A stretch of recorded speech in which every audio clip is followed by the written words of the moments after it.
진실을 외면하지 않은 재판부의 판결을 환영합니다.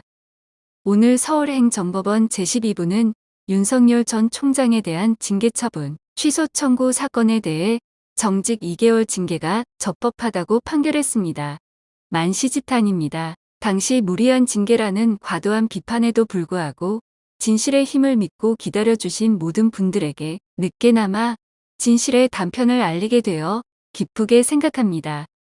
통제받지 않는 권력기관에 대한 민주적 통제가 격렬한 저항에 부딪혔지만 결국은 국민의 눈높이와 상식에 부합하는 결론에 이르게 된 점을 대단히 다행스럽게 생각합니다. 재판부의 판결은 간단명료하면서도 핵심을 짚어주고 있습니다.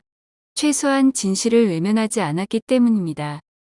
먼저 재판부는 소의 이익을 인정하면서 윤 전 총장이 검찰총장직을 사임하였다고 하더라도 변호사 결격 사유가 될 수 있음을 적시하고 있습니다.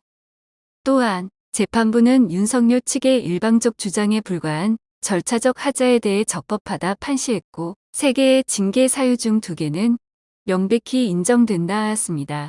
이것만으로도 면직 이상의 징계가 가능함에 따라서 징계 2개월의 양형은 충분히 적법하다는 점을 인정했습니다.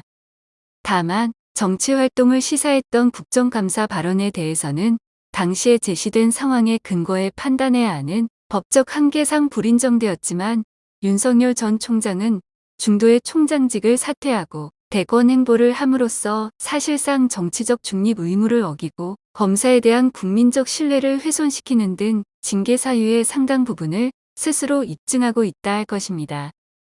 오늘의 판결로 다시는 정치 검찰이 검찰 권력을 사유화하거나 자신의 정치적 야심을 위해 국민의 공권력을 남용하는 일이 있어서는 안 될 것입니다.